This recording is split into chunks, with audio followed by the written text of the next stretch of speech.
Good evening, everybody. It's not Vietnam. It's not a morning, but it is a great evening to do something that I've wanted to do, but I was not going to do. Not going to do it.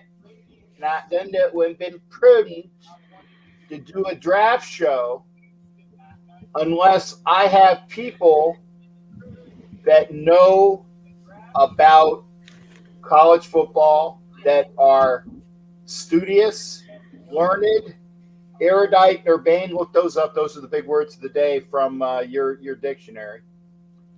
And I am lucky and blessed to be joined by, and I'm going to make sure I get see this guy. See, I want to make sure I point correctly. That is T.J.3 Thom Jones, and that is my man Jason Dean Hunter. Again, so I want to make sure that I point correctly. Gentlemen, take a bow and tell. For those that don't know who you are and what you do, please let a couple of the folks know so they can appreciate who you are, why you're here, all your positivity, and why I feel so good in having you guys come in. All right, I'll go first. Those of you who don't know me, I am the Raider Demon King out of gear. I've been a Raider fan since 1987. I'm a diehard Raider fan. I'm a diehard Notre Dame Fighting Irish fan. Captain asks me to bring the fire when it comes to college football. I bring a lot of it. I watch a lot of college football as well, so I can say that I kind of know my stuff. So we'll see how much I actually do know. And Captain's trying to get me to do this for a couple of years now, and I just been so busy and stuff. And he messaged me today, and I said, "Yeah, let's get it today. We can take care of it tonight, and let's have a good night, fellas." For sure. Hey everybody, I'm Thom. To go by T3 Raider Facts, I do the Only Nation podcast.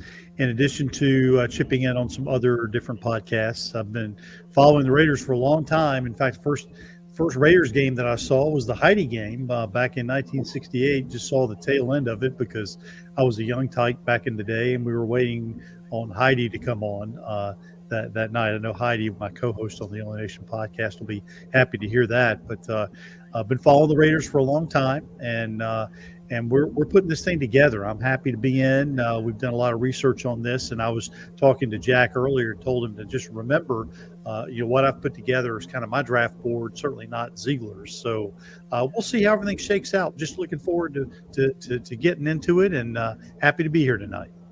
Well, Thom, I can only hope that Dave Ziegler has done as much work as you. I think he has. Fingers crossed. Yeah, I think he has. I honestly think that for once in God knows how long, and I can't remember the last time, and I always go back to my buddy that was with me in Nashville, who is the meme for Raider fans, with the look of, "Are you effing kidding me?" My boy, Callie Mark. That's right. When we drafted Clelin Ferrell. Clelin Ferrell. And again, Clelin Ferrell is not a bad football player. He's not. I think that unfortunately he didn't get a chance to exert the prowess that he had in college. But then again, at Clemson, I think three of those guys went top first round, and then the other one went like the third round, because that defensive line at Clemson was just monstrous. Yeah. And they were all drafted well. But and that's why I keep saying the sum of the parts of the machine is greater than the individual people. And we saw in that draft where Clee was drafted number 4, played decently for the Raiders. I'm pretty sure he went somewhere in the Aussie. I don't know where. He went to the Niners. There you go. And he will be a great cog for their machine. But in that draft in the 4th round, we also got Max Crosby, who was not as widely touted but is a perennial Pro Bowler, and on his way to bigger and better things. And by the way, great parents. I had a chance to again talk to his mom and dad this weekend over in Dallas. What a great weekend that was, and have a chance to present his mom Vera with a Elite Superfans coin and let her know all about the organization. And it's great that that Max is as fantastic as he is, and his parents are wonderful. So hopefully we'll have them on as well. But again, the draft has been a crapshoot for the Raiders. It's been anticlimactic, to say the least. And Thom, being a historian, knows that pretty much that the drafts, even when Al was the owner, Al did whoever, it didn't matter. Al had the first round. It was Al's pick, and that was it. And I got this from various sources that can back it. And then you would basically turn it over to the rest of the coaches and the scouts. Kind of like John Gruden. Sir? Kind of like John Gruden. Yeah. Well, there you go. Well, John just didn't do the first round. He did like the first 2 or 3, and then he turned it over to Mayock, who finished it out. Gentlemen, your thoughts on that as well, because you did bring it up. Go with that there, Jason. I'll have Thom talk a little bit more about it as well.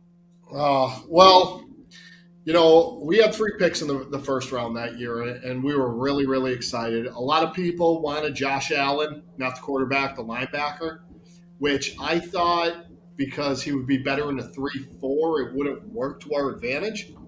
But Cleveland failed. We needed a 4-3 defensive end, and that's what he was. I mean, we did draft him a little bit too high, but sometimes you never know. No one thought Devin White was going to be what he is. You know what I mean? We didn't know.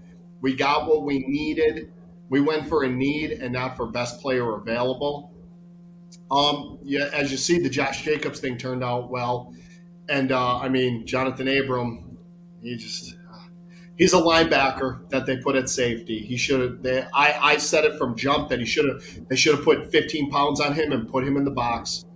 That's it.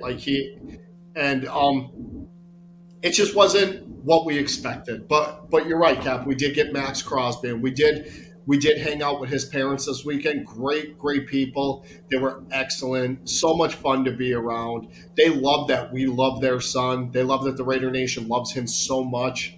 And he's our guy. He's the guy that we follow now.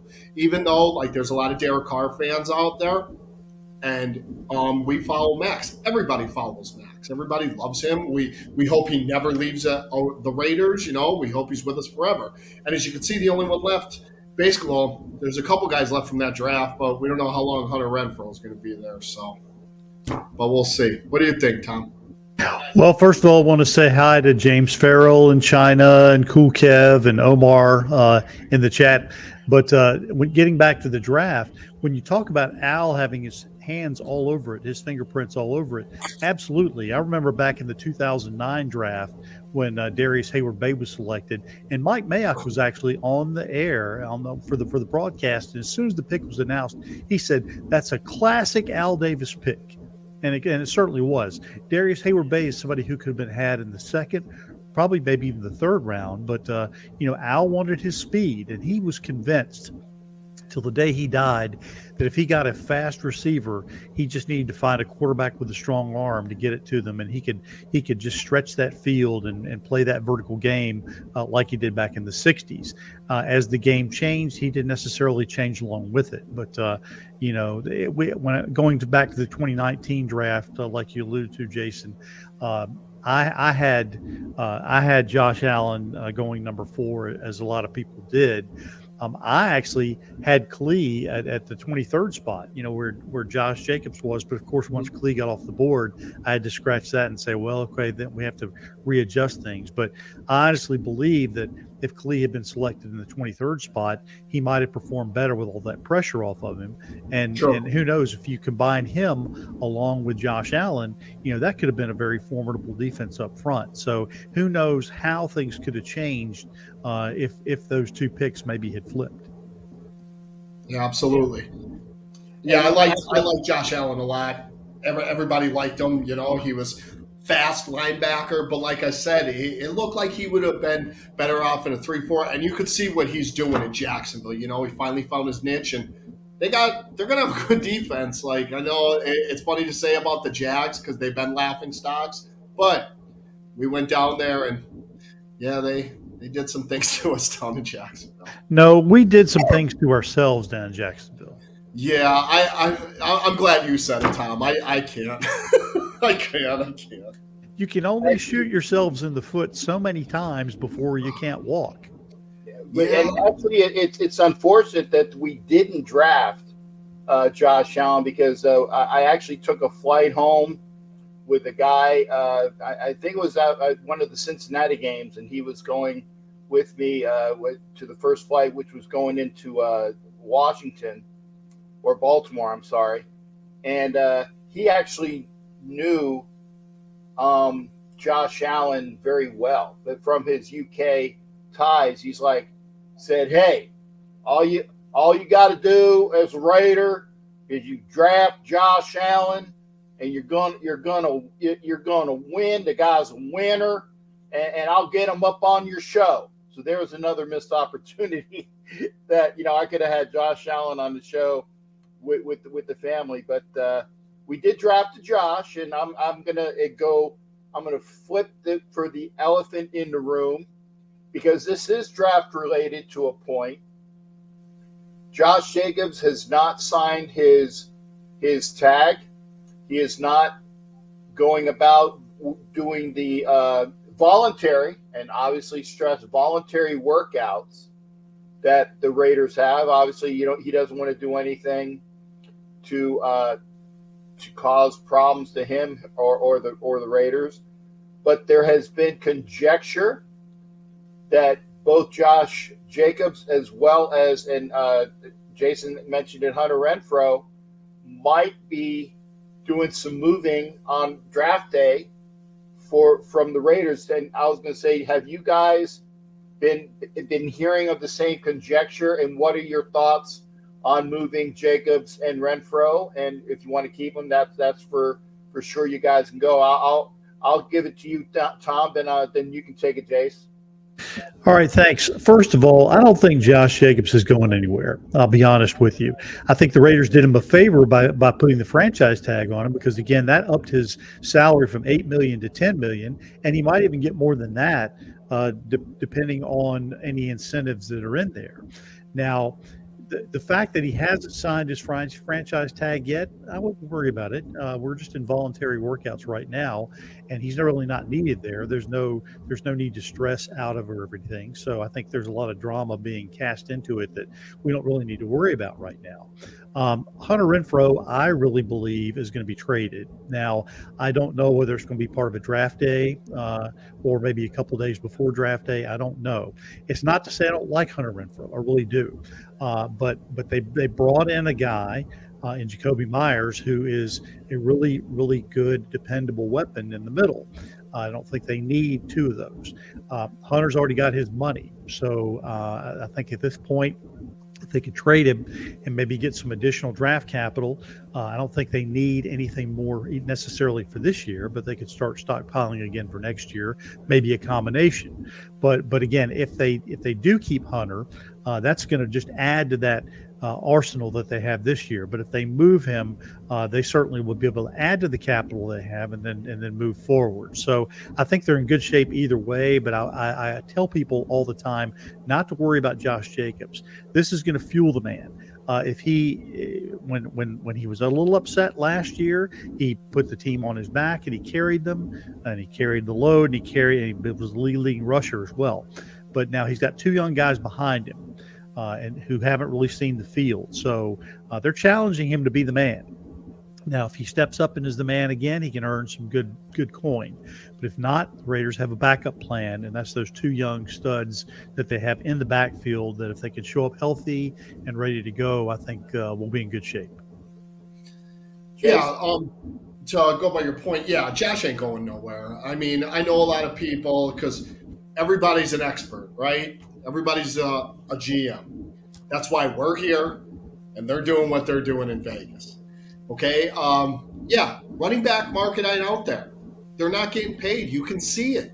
Who's getting paid? Who's the one that makes the money? Derrick Henry. That's it. If anybody. The running back market out there is so low.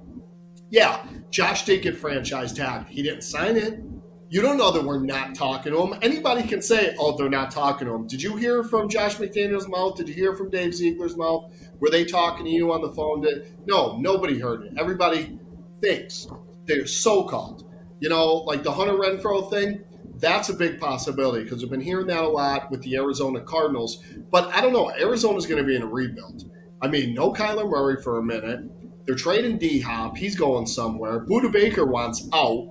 And I know D-Hop said he don't care about the money, but I would sign D-Hop to keep him from that team, because I'm hearing a lot about that too. I'd love to bring Budda Baker. He's a leader. He can play. He's still got a lot of gas left in the tank, but you don't know. He might want a lot of money too. But like you said, Tom, those two young backs, Zeus White and Sincere McCormick, who really hasn't seen the field too much. But I hear a lot of good things on him. A lot of good things on him. Cool, Cab. Henry McCaffrey. I'm sorry. Yeah, Christian McCaffrey. But you see what he's done when he's healthy. He's been hurt a little bit, and then it's like you're paying him all that money and he's not really doing anything because he's hurt. Derrick Henry he's just a man among boys. He's just a monster of a human, and he never gets hurt. What happens if he does? Tennessee wins 3 games. They do nothing. They might not even win a game.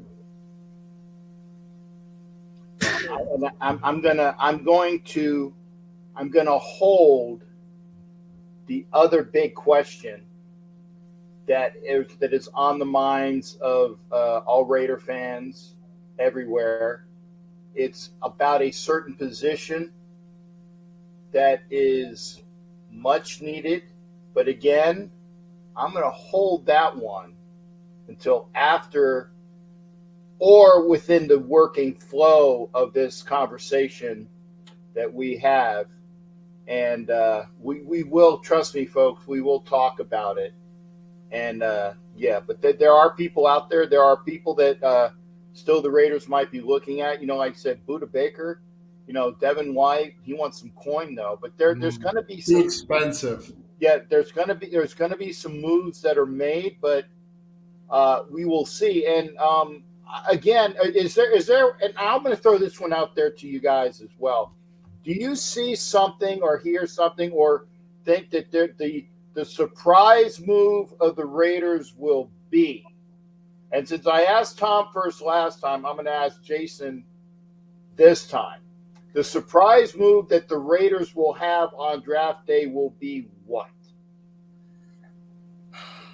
Well, I don't think the only surprise I would say is trade down, because I think they're looking at I think they're looking at C.J. Stroud. I think their heart is set on C.J. Stroud. I know we're seeing a lot of stuff about Anthony Richardson, but I think their heart is set on C.J. Stroud. Y'all know, if you don't know, Bryce Young is going to Carolina. Bryce Young visited Carolina and Houston and canceled all other visits.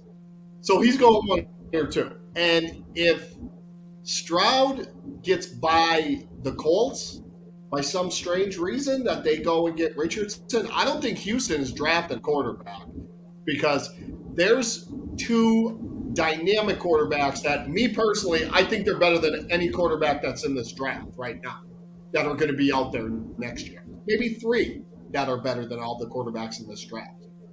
But I think if you really want to, like a shock, we trade up to 3, give up half of our draft to Arizona. We trade Hunter Renfrow as well. And it would shock me as if we drafted Will Levis. I would throw something through the podium at the draft. Would you have the same mean face that our buddy did? No, I would turn around and go get my truck and drive back to Texas.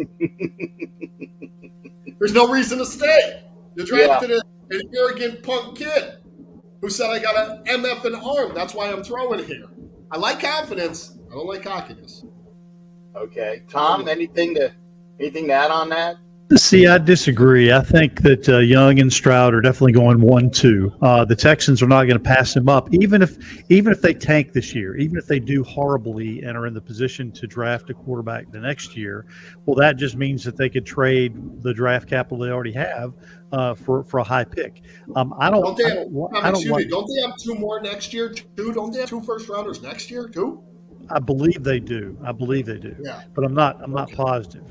Now, again, you never know how things are going to fall out and where things are going to go in terms of schedule, in terms of how they're going to finish up. We shall see. But I don't think that the Raiders trade up for that. I think they stay at number 7. I don't think that they like anybody from the quarterbacking room so much that they're willing to sacrifice as much as they would need to move up from 7 to 3. I understand that. I know that they may like him, but if Stroud does happen to drop to 3, I don't think the Raiders make that move. Once again, if they do, I think they're sacrificing a lot in terms of how they can build that defense as quickly as possible. This team needs to have at least 4 to 5 starters come out of the draft.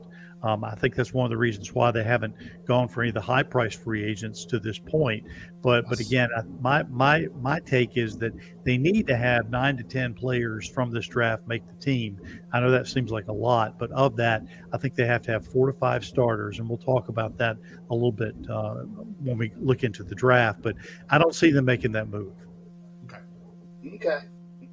Well, the one thing that I can say, and I don't know, Jason, if you have gone 1 through 31 in your mind. If you have, great. But I do know that Thom has. So I'm gonna let everybody know you don't have to watch next Thursday because Thom has got 1 through 31, with the Dolphins being the schmucks that lost their pick. That's why there's Even only Ross, 31 man. picks. You can't knock them for trying. Yeah, they well, it's like I said, if you're gonna cheat, don't get caught. Yes. Right. But 1 through 31, you Cheating, don't he have ain't to go. trying. Remember that. Yeah, right. If you're gonna do it, don't get caught. And if you're not cheating, you're not trying. But we don't. I mean, I'm going to be at the draft. Jason's going to be at the draft. That's why we don't really need to show up on Thursday because Thom's going to tell everything that's going to happen. So I'm going to turn it over to Thom because I'm enamored. I watched this list and I said, yeah, Me yeah, too. Thom sent me this list, and I'm like, I can see it. oh, okay, this looks kind of right. All right, let me just go through it real quickly. I'm just going to rifle through everything quickly, and then we can get feedback on it. As I mentioned, Panthers and Texans. I see Young going first and Stroud going second. For the third spot, I see the Cardinals trading down to the Colts. The Colts move up one slot. The Cardinals move down one slot. So the Colts take a big chance, and they take a flyer, and they take the quarterback, Anthony Richardson, which means you've got quarterbacks going 1, 2, and 3. The Cardinals move back to 4, and they get their guy, Will Anderson. So not only do they get their guy, but they get additional picks. 5, the Seahawks take Jalen Carter, defensive lineman. Jack and I talked about that last week. At number 6, I see the Lions trading down, and I see the Washington Commanders, moving up because there's going to be a big ownership change. I think it's time for them to pull the trigger and bring in a new quarterback. So I see them grabbing Will Levis at number 6. Then the Raiders, I see them getting cornerback Devon Weatherspoon at number 7. The Falcons with defensive end Tyree Wilson. And then the Bears go with Peter Skoronski, the stud offensive tackle lineman from Northwestern. Lucas Van Ness, the defensive end, goes next to the Eagles at number 10. At number 11, I see the Titans taking Bijan Robinson, the running back, who's going to replace Derrick Henry, who's either going to be gone by injury or trade. Then I see the Texans again going for Christian Gonzalez, cornerback, at number 12. Number 13, Paris Johnson, the offensive tackle, goes to the Jets. Another offensive lineman goes off the board next to the Patriots, Broderick Jones at number 14. Number 15, I have the Packers going with a wide receiver, Jackson Smith-Njigba. I hope I pronounced that correctly. 16, the Lions come back and they get Brian Branch, the safety. Pittsburgh at number 17, they go with Joey Porter Jr., cornerback. And then the Lions come back and pick offensive tackle Darnell Wright at number 18. The Buccaneers at 19 go with defensive end tackle Miles Murphy. The Seahawks at 20 go with, I believe, I had Michael Meyer, the tight end. So the Seahawks go with the tight end, the first one off the board at number 20. 21, the Chargers go with defensive tackle Kalijah Cansey. 22, the Ravens go with wide receiver Quentin Johnston. Number 23, the Vikings, what some people may call a reach, but I really like this guy, cornerback Emmanuel Forbes. 24, the Jaguars, they get a cornerback, Keely Ringo. The Giants draft Zay Flowers, wide receiver at number 25. Number 26, the Cowboys take Zay Flowers, and he's a wide receiver also. Or I may have gotten that wrong. Okay, Zay Flowers, goes to the Giants at number 25. And then the Cowboys select Dalton Kincaid, the tight end. So the second tight end comes off the board. The Bills select linebacker Jack Campbell at number 27. The Bengals select who I think the second best running back in the draft, Jahmyr Gibbs. And I think he's going to replace Mixon at the running back spot. The Saints, here's where the play comes in. And Jack's going to like this one.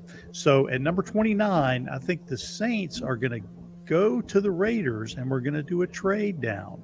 So the Raiders at this point are going to move up into the first round, and they're going to pick their quarterback of the future, Hendon Hooker, at number 29. And then the Eagles at 30 go with Nolan Smith, the defensive end outside linebacker. And then to round out the first round, the Chiefs bolster that offensive line and go with Jalen Duncan. So there is your first round in a nutshell. I like the fact that you're not blowing draft capital at number 7 or trading up even earlier for a quarterback, and you're still getting a quarterback that was talked about as going to be the 5th, if not the 3rd quarterback in this draft had he not had that Achilles injury. And, and for those that are saying, okay, well, he's 25 years old or whatever, he is experienced.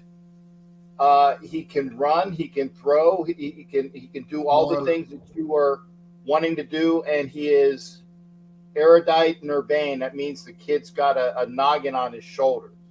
Well, plus Jack, one receiver. To interrupt you though, but if you trade up and get him in the first round, you get that 5th-year option as well. Right, you get that.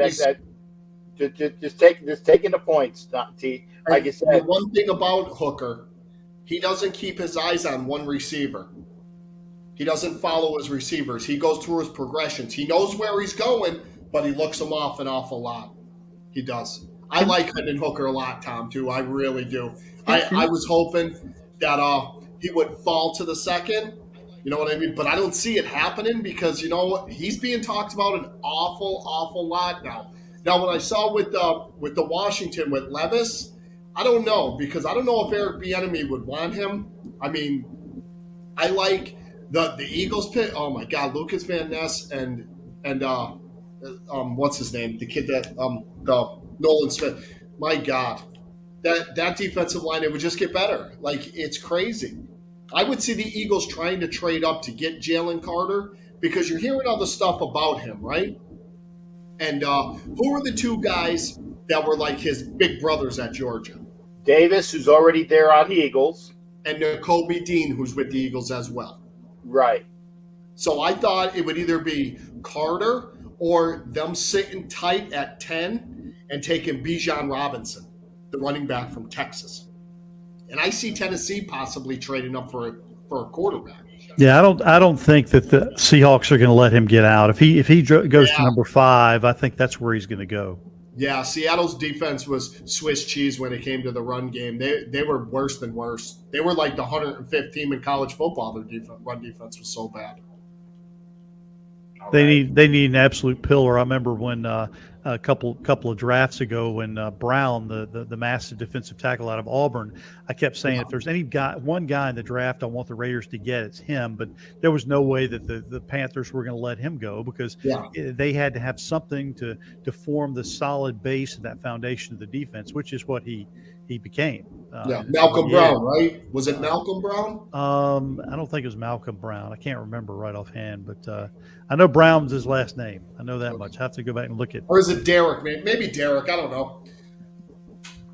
We're old, Tom. We forget. we're old. Well, as stated,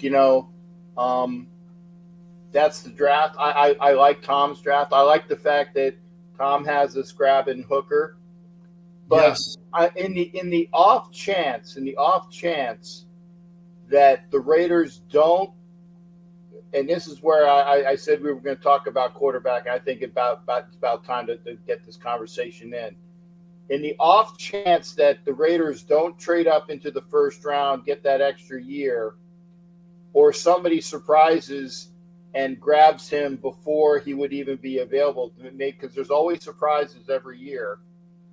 Where do you see the Raiders going at? Because there are two things that are I think that are stone cold locks in this draft for the Raiders. Two things. I see the Raiders drafting a quarterback, round to be determined, and who. And I see the Raiders drafting a tight end, round to be determined, and who, based upon the fact that they let Waller go, that they let Foster Moreau go, and that they know that even though that they went out and got probably two of the better free agents in who they acquired, Howard and the kid from the Titans. I know they're H's because we have Triple H for tight ends. We got Howard, Horsted, and Hooper, right? So we got Triple H at tight end, but I know the Raiders are going to get a tight end. Where? I don't know. But your thoughts on if they don't go up and get Hooker in the first round, who do you see the Raiders drafting at quarter and tight end, and where do you think they might get on? And I'm sorry if I'm throwing you one that you weren't prepared for, but I figured I would at least let the brains figure it out. Jack, I'll go ahead and jump in here since I've got that all written down and got it all written out here. So you didn't tell me that ahead of time, but I'm prepared. T.J.3, I tell you what, you're so prepared, man. So if the Raiders stand pat and they don't trade into the first round and they end up with the number 38 pick, this is where you have to go for your position of need. And at this point, the position of need is definitely going to be the linebacker spot. So I think what you do at that point, if you're the Raiders, is you go for the highest available rated linebacker on the board. So the four that you have are Drew Sanders, Jack Campbell. I mentioned that I had the Bills already taking him in round one. So that leaves you with Drew Sanders, Diane Henley, and then I can't remember who the other one that I had was. Well, I had those two anyway. So between Drew Sanders and Diane Henley, you've got those two definitely to look at. Jack, to answer your question, for the tight end, I don't see them selecting until the fifth round. Zach Kuntz, who's a huge tight end with a huge wingspan, very similar to Max Crosby, tight end out of Old Dominion, a good old basketball school. So I think that the tight end pool is very deep. The Raiders can certainly shore up other needs and then be able to draft the tight end. And Zach Kuntz, I think, will be a very good value. I think he could very, very well work into a starting position, which, we had a receiver work his way into a starting role a couple of years ago by the name of Hunter Renfrow, who worked in from the fifth round. So even though you're drafting a tight end in the fifth round, I think you're getting good value, somebody who I think can be a dynamic player and work his way into the starting lineup. So if they stand pat, I see the Raiders going with linebacker in the second round, and then they've got 3 picks in the fifth round. It was the third of those 3 picks, number 174, that I had them slated to pick Zach Kuntz, the tight end out of Old Dominion. Yeah, speaking of tight end, I like. It's funny because I just listened to an interview on him yesterday. Tucker Kraft, tight end from South Dakota State. He's a jackrabbit. Yeah, not great competition, but he's a big kid, got nice hands. He's a little squirrely. He reminds me a little bit of Rob Gronkowski when he came out. Rob Gronkowski is a little out there, likes to have a good time, a little bit of a partier. But when it comes to football, he's focused, 100% focused on it. I like Tucker Kraft. I'll tell you what, T3, I do like Zach Kuntz as well. I think he'd be great. But if Sam Laporta would be available, the tight end from Iowa, I think he would be the best bet for us because of his blocking ability, his pass catching ability, and he comes from pedigree at Iowa where, who's it, Kittle? He's got a pedigree. Iowa always has tight ends. They always got a good defense, of course. Other than their tight ends, most of their offense stinks. I hate to say it, I don't mean to say it, but their offense coordinator's there because Dad's there. Y'all know it. If you don't watch college football, Iowa can't score, but they stop everybody. So, yeah, and linebacker, I also like Drew Sanders a lot. Arkansas linebacker, he started at Alabama, left Bama, was down, hand down, and then they stand him up. The kid can go sideline to sideline. He's pretty quick. He's got good instincts, can tackle. A little bit coverage, you can work on the coverage. Everything can be coached up, just like Jack Campbell. If Jack Campbell's there, we don't run to the podium to take him. There's a big problem because he's long. You said Buffalo, right, T3? He does remind me of Edmonds, their linebacker, because of his size. He's long. He can move for a kid his size. He can move. And another Iowa guy. And that's why I had him slated as going to Buffalo because they need a replacement for Tremaine Edmonds. Yeah, absolutely. They Going- got Milano there, but, Milano, Going back to linebacker, I was going to mention the other name that I had on the list and went back through my notes was Trenton Simpson, the linebacker out of Clemson. And you were right earlier, Jason. Derek Brown was the guy we were talking about from Auburn, the stud defensive tackle who now plays with the Panthers. Yeah. But, yeah, you're right. Simpson there, too. Clemson linebacker, little rangy, kid kind of long. He could play thumper or he could cover a little bit, not too much. But like some of these linebackers, you got to have fast linebackers. Y'all watch the NFL. Everybody out there in the chat, you know what it is. It's a passing league now. That's all it is. Like, I like Noah Sewell from Oregon because of his speed. You need somebody that can keep up with Travis Kelce. I know Travis Kelce isn't the fastest in the world, but gosh darn it, he just gets open. I want somebody in his hip pocket whispering in his ear, whispering sweet nothings to him, wanting him to take him to the prom. That's what I want. Because we went and got Jayon Brown, and has anybody seen him since we signed him? Did we put him on the milk carton? Yep. He's there. He's on that milk carton. Yes, indeed. Yeah.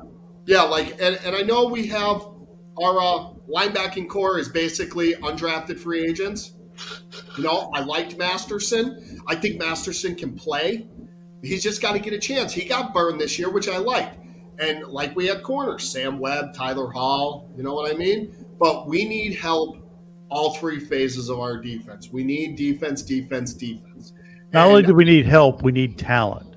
Yeah, true that. I'm sorry. You're right. Absolutely right. And like you said, T3, we have 12 picks. We need at least 5-6 starters from this draft. We have to have it. And I know they're going to go after offensive line. There are some guards out there. There are a few tackles we can get later rounds. But these first 4 rounds have to be starters. From day one, they have to be a starter, no matter what. And I'm not even counting if we're able to get Hendon Hooker in the first round. I'm not even counting him as one of those starters. I'm hoping ideally that they could select him and let him sit a year, and that Jimmy G can man the fort and stay healthy for at least 1 year. My paisano, hey! Okay, another Italian. I love it.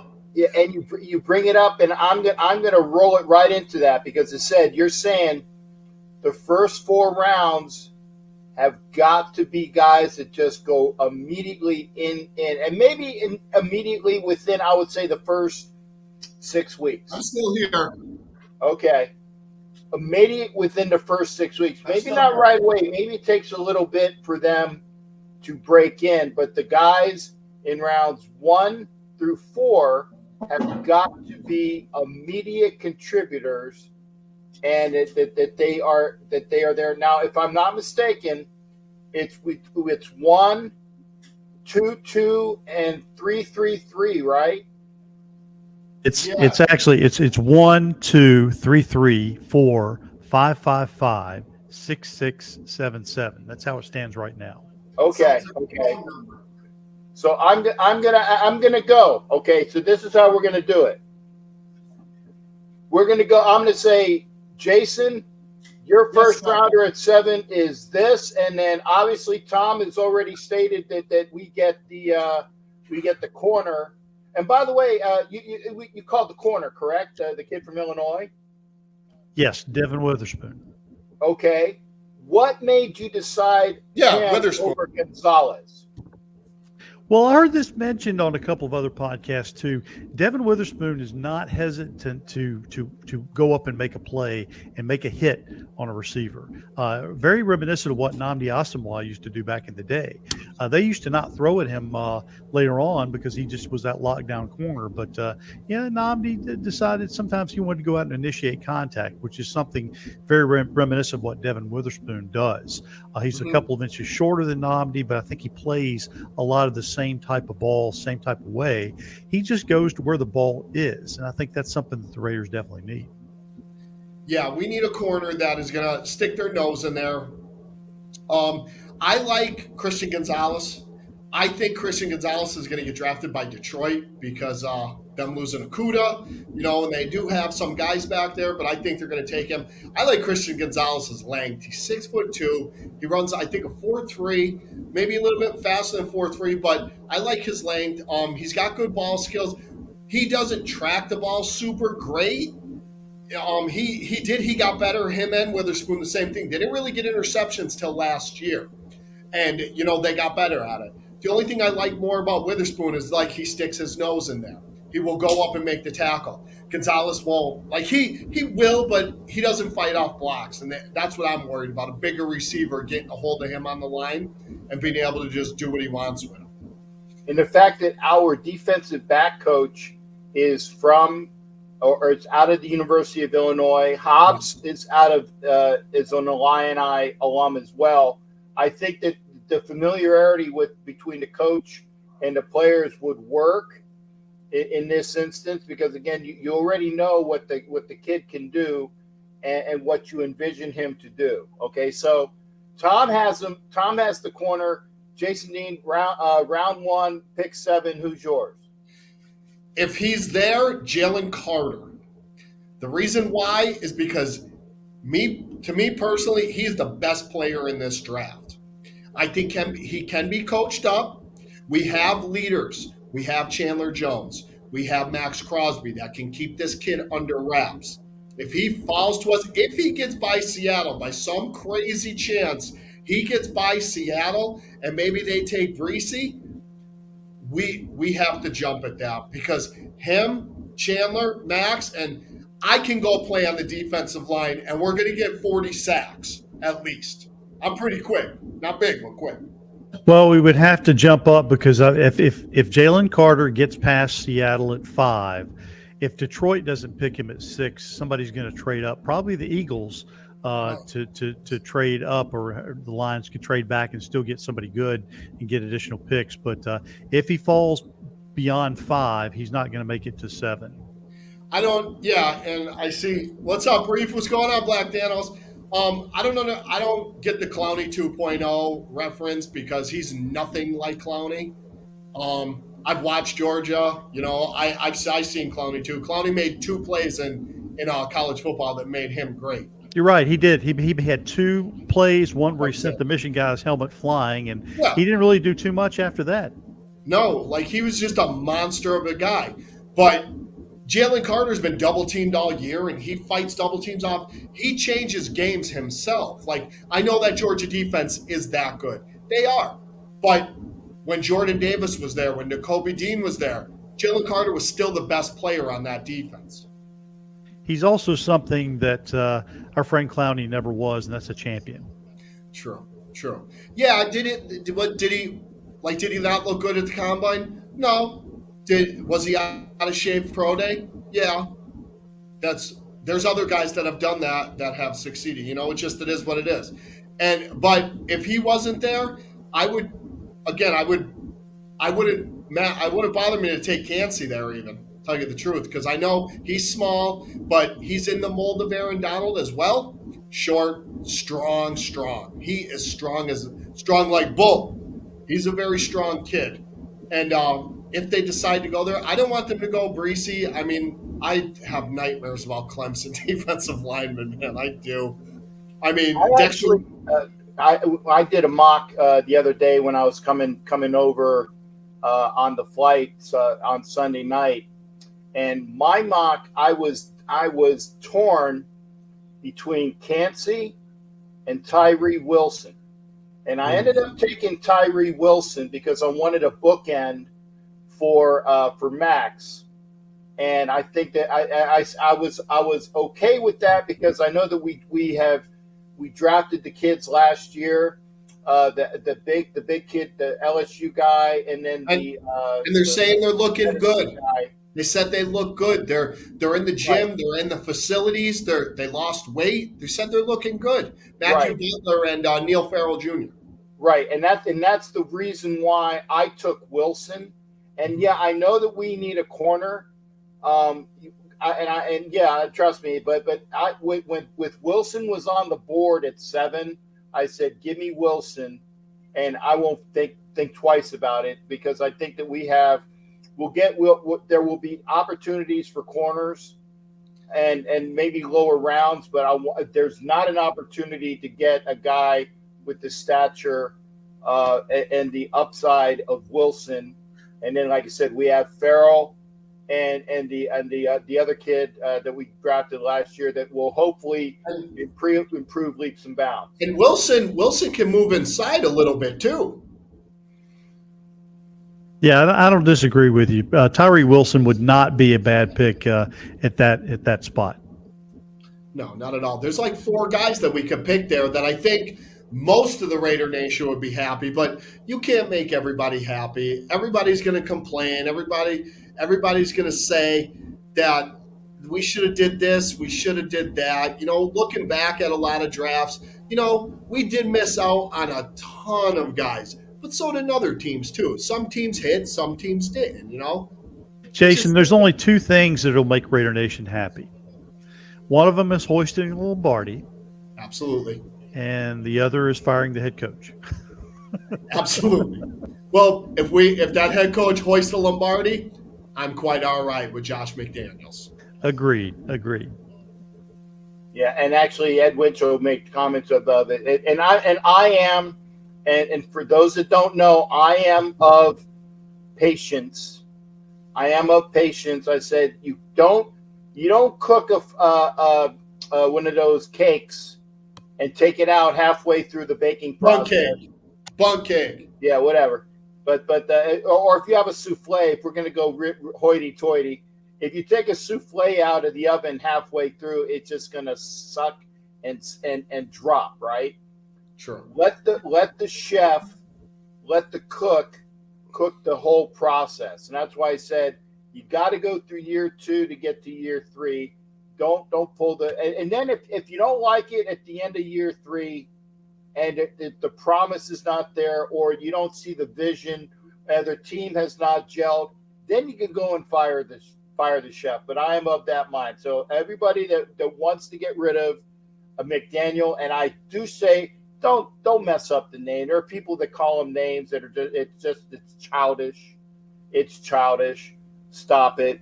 But that's the way I think. But there you go. Okay. I'll give you a similar analogy along that same line.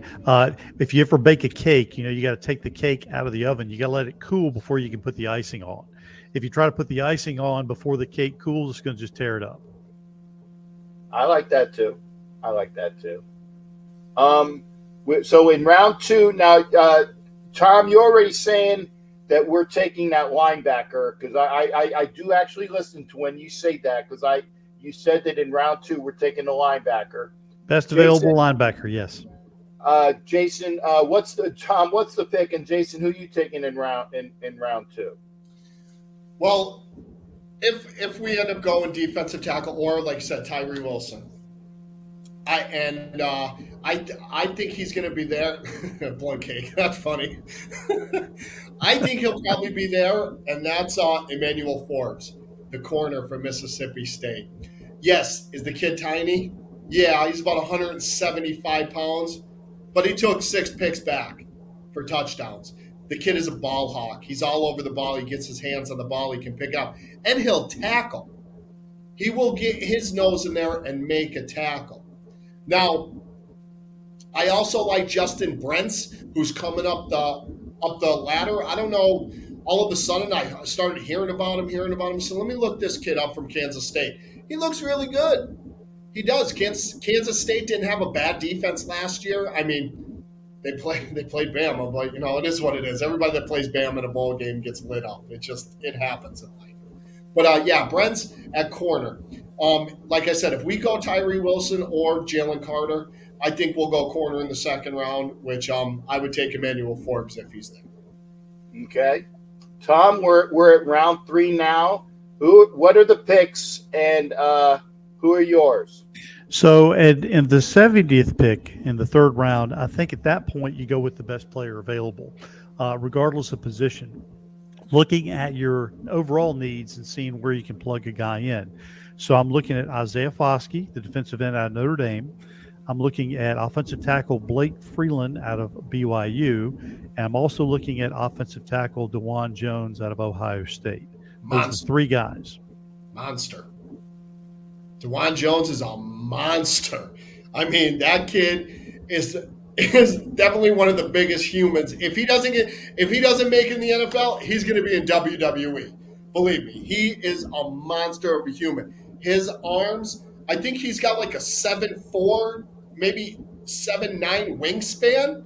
Like at his size, he is so big. He's like a brick wall. Got decent feet, not too quick, but decent. And he's that strong that he's just going to throw people around if they get in his way. And like I said, Blake Freeland from BYU, and smart kid, good kid, decent tackle, can possibly move into guard, which he can play both spots, which would be a good thing. We got one of them already, Jermaine Illuminar, who I love. I like Illuminar. I'm glad he's still there. I mean, we still got Brandon Jennings. I don't know why we still got, what's his name, Brandon Parker. I still don't get it. We still have him for some reason. I think he's got something on the organization. He's got picks. He's got picks of it used to be there was picks of he's got picks of Mark Davis doing something, and he's using it as blackmail. That's why Brandon Parker is back on this team. Yeah, he's got something. I don't know. But yeah, best available. I like if he's there. I think he's a center or guard for Minnesota, John Michael Schwartz. He could play both. I mean, I know we have that with Parnham. I think it's John Michael Schwartz, but he's the center guard for Minnesota. But we have both with Parnham. I would love to have another guy like that. He's a big dude, road grader. He can run through. If we get another road grader at guard, we could set up a decent front right there so Josh can run between the guard and tackle and between the guard and center. Because, again, like we've said, Josh ain't going nowhere. Everybody love it. Go buy his jersey because he's still there. He ain't going anywhere. Captain, you want to hear it? Don't put that juju in the air. No juju. I got his jersey.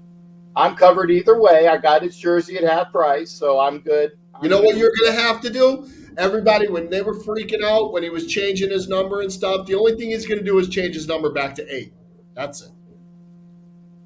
Okay. So that is true. He's going back to 8? It's possible. Well, remember, he's got to buy up all that jersey stock. Mm-hmm. Well, that's why they're selling them at half price now. What they're trying to help him out. Okay. All right. So a couple different things in rounds 3. Now, round 4, How many? Do you guys know? Like I said, I know that round 4. I think we have at least 2, if not 3, picks in round 4. Well, we got to get that second pick in round 3. Oh, Yes. I'm sorry. I thought you guys 100 kind pick of that we got ran them all that we together. got for that. We got it for that rapper that we used to have on our team. What was it? MC, I can't stay healthy. MC Plum. Yep. MC, I got a ring and you don't. Ha ha. MC All right. Plum. So let me go ahead and give you my pick 100. Now, a lot of people said that we would go ahead and select a tight end here and just replace Mr. Plum. Sorry, no shade meant That's there. awesome. That's awesome. That's awesome. But I'm looking at safety Jordan Battle out of Alabama. I'm also looking at offensive lineman Sidey Sow out of a school called Eastern Michigan, who had another guy that we know came from Eastern Michigan. So I'm looking at those two guys. I like the tight end. I think Tucker Kraft would be there. That's where I think we would take him, or possibly another D tackle. No, we haven't mentioned his name yet. Siaka Ika, I think it is, from Baylor. He will stuff a middle. He reminds me a little bit in the Ted Washington size. You guys remember Ted That's a big boy.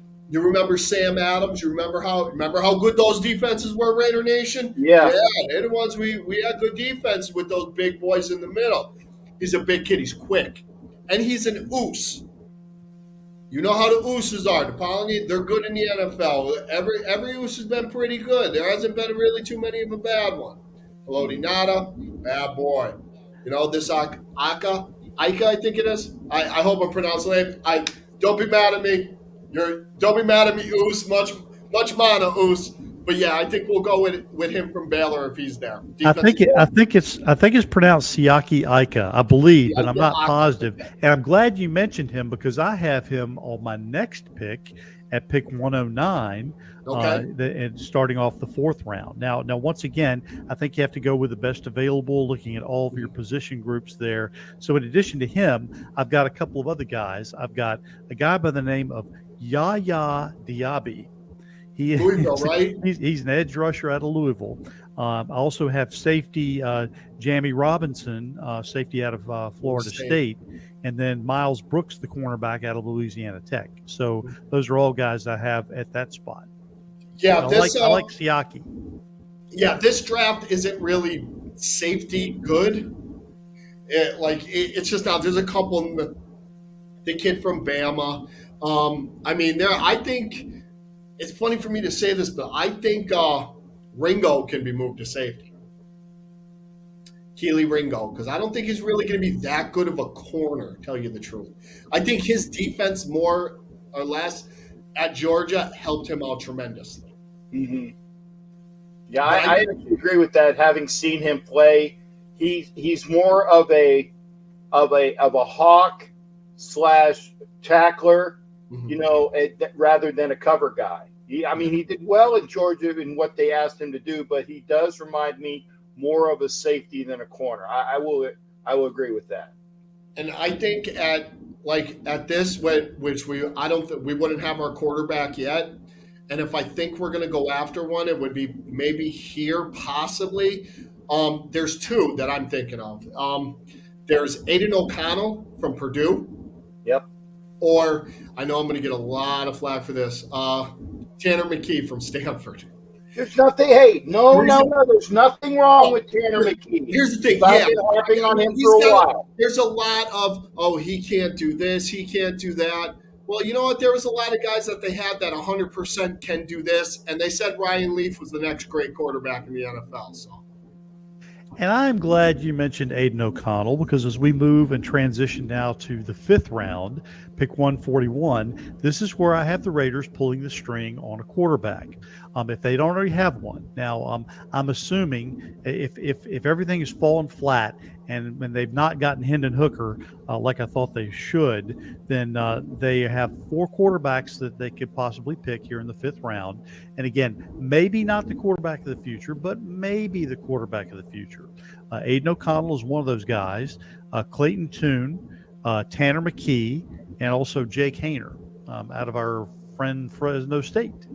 So we had a guy there from Fresno State who played with the Raiders for quite a few years. And I know some We people look did. at Fresno State and say, we don't want any part of a Fresno State quarterback. And I say, well, you got to look past that.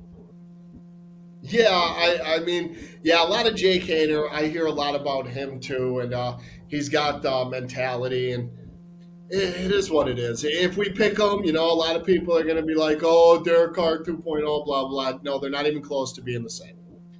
Remember, Derek Carr had the little baby hands that they said he didn't move up progressions. He kept his eyes on one guy all the time, and that's true. He did do that all the time. So, Jason, who do you have at 141? That's the first of 2 fifth-round pick selections the Raiders have. Well, since I got my quarterback last round, I'm going to go back to the offensive line. And I know this might be a little high for this guy, but I like Jackson Kirkland, tackle for Washington. I think someone might jump up and grab him. I know he's a 6th, maybe a 7th, but I think this kid is going to be very good. And I think somebody's going to jump on him earlier than later just because of another guy, DeJuan Jones, big kid, long arms, size, nice feet. And if we'd have those two, because we're going to hear about this. Colton Miller is good. He's not elite. Okay? He's not. He's good for us. He's good. He would start on most teams in the NFL, but the top teams, like 6, 7 of them, I don't think he would start on. I do love Colton. Thank God we have him because we'd probably be in a little trouble if we didn't. But, yes, I like Jackson Kirkland, the offensive tackle from Washington.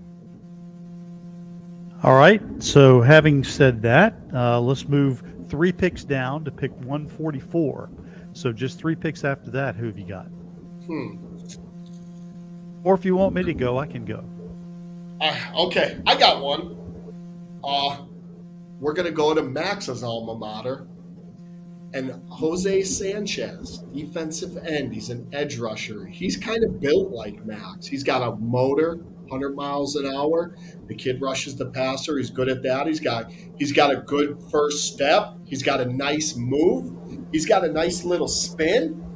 Going right to Max's alma mater. This kid said he would love to play for the Raiders and play with Max because that's his guy. That's who he looks up to. And, of course, anybody coming from that school would want to look up to him because Max is a star. He's elite. To me, he's elite anyways.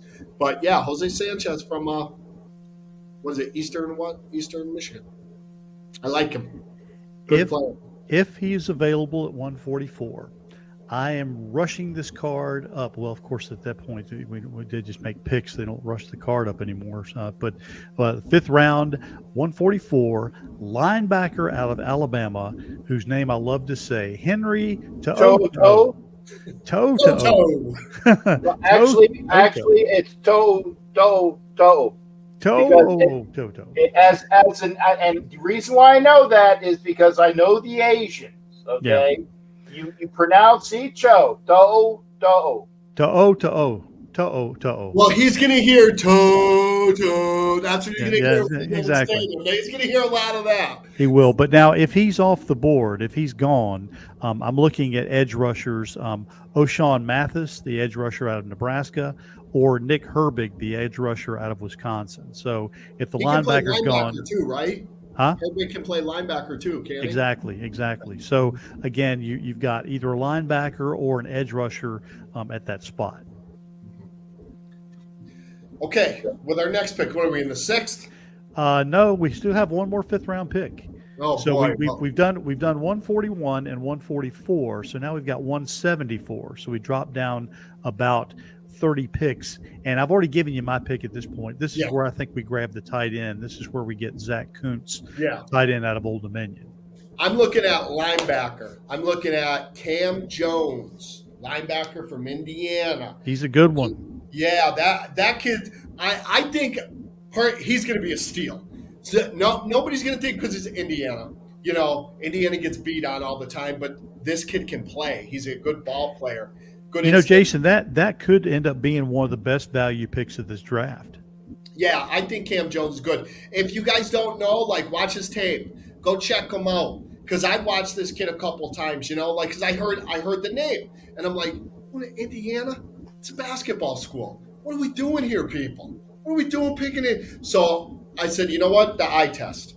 I don't go by stats. I go by the eye test. I watch somebody play, and that kid looks like a ball player.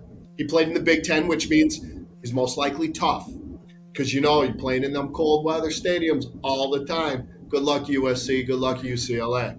All right, But guys, I'm going to interrupt you real quick because Jack knows this, and Jason, you may or may not, but I'm here on the East Coast, and I got to get up at 3:15 in the morning to go to work. boy, So. geez, Thom, you finish yours then. Go ahead. Let me go ahead and just give you my picks, and then I'm just going to say goodnight to everybody and back out, and then you can have the rest of it to chew on there. So we have 2 6th rounders and 2 7th rounders left.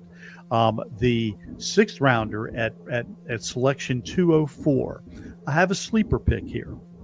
It is a defensive tackle out of Central Carolina. He's 6'4", 334. His name is Jared Clark. So, again, he's a sleeper pick from a small school, Coastal Carolina, defensive tackle. I think that he might be able to stick on the Raiders as a backup, for depth. Certainly don't see him coming in as a starter, but that's what I see. Then 10 picks behind that, pick 214. Now, the Raiders traditionally are one of the only teams that employs a fullback. There may be one or two of the teams in the league, but I think this guy is going to be available. We already have Jakob Johnson on the roster, but I think at the 6th round, number 214, the Raiders are going to be able to select the best fullback in this draft, who happens to be a young man by the name of Hunter Lupke.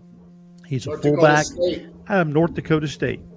And again, I think that could be certainly a steal from the draft. But again, I think he's going to be under the radar because not many teams employ a fullback. Nope. So I think he'd be available there at the 6th round. In the 7th round, I think you go with the best available defensive player. At pick number 220, I've got Anthony Johnson, the cornerback out of Virginia.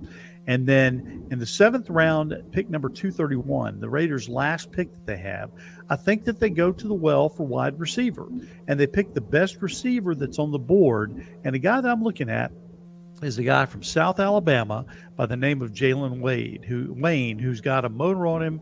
He runs good routes. He's got good speed. And so there you have it. So it's a mix of offense and defense. I think it's got a good selection of people, a good opportunity for people to make the roster, 4 to 5 starters maybe, and some quality depth. So they don't have to go and rely on as many undrafted free agents as they did last year. So that's just the way I see it. So before I say goodbye, gentlemen, any last questions you have for me? I got one, and Thom, if you can send these picks to me via text, if you don't mind. That's one thing. Thom, did we pick up any offensive guards or tackles in the picks that you had? Well, we picked up one, and then we had a couple of offensive linemen who could be swing players, and again, so that's kind of what we're looking at. So really, in the 3rd round, I think that's where you're probably going to pick up your starter offensive lineman, and then you may get a second one in the 3rd round as well. Okay, that's all I had, Jace. I just want to say, Thom, this was awesome being on here with you. I've listened to you more than once on yours, Heidi's, and when Homer was on your show, the U3, I've listened to you more than one time. And we appreciate your that. Your knowledge is fantastic. I love hearing your facts. I love hearing your history that you talk about. And for me, being the Raider fan that I am, probably everybody else out there, please go listen to Thom's show. Please plug the show, Thom, please. Thank you. Well, before I leave, once again, Jack, thanks for having me on. Anytime you want me to jump on, I'm happy to. For those of you out there, I am one of the co-hosts along with Heidi Stabbert of the Only Nation podcast. You can go to onlynationpod.com. We usually put shows up once a week. We've been on a little bit of a hiatus because of the off season, and of course, life kind of happens. I'm also the host of a show called Raider Roots Podcast. Now that's a show that takes each individual year of Raiders history and goes through. It gives you all the results and tells you kind of behind the scenes things. We've got about 70 episodes up. So right now we're up all the way through the year 2018. I'm in the process of putting 2019 together right now, but that's kind of where we stand. And then once we get done with all the years, I've got a special treat. We're going to take Raider Roots a whole different direction once we get current. Did I get that right? Only Nation podcast, Thom? That's correct. Only Nation podcast. Okay. Go to onlynationpod.com. Okay. All right. Well, gentlemen, it's been a pleasure. Once again, those of you who are on YouTube or listening on the web through podcast, thank you so much for joining. I appreciate you all having me in. I'm gonna exit out the side door while you all continue the conversation, and then I'll catch it on the back end later. And that's why I had it starting at 8:00, because I know that you had to get up early, and Jason Absolutely. said it was better at 8. I have no problem accommodating the brain trust here. All right. Well, thank you, gentlemen, so much. I appreciate it, and I will bid you all a good evening. Thanks Have again. a good night, Tim. Have a great day at work. Podcast. There you go, Jason. What I said, we did the rounds 5. I know that we have about there's at least a couple in 6 and a couple in 7. It just as a recap, what you think would be available, or maybe, and again, it's a crapshoot. I know at this point it's BPA or BPA at a position of need. Yeah. What do you foresee in 6 and 7? Well, I'm hoping it's best player available. Truthfully, though, I'm hoping we trade a few of them to move up to get what we deserve and what we should have. But if we don't, it'll be best player available. I love the fullback pick. Hunter Lapke, please, North Dakota State.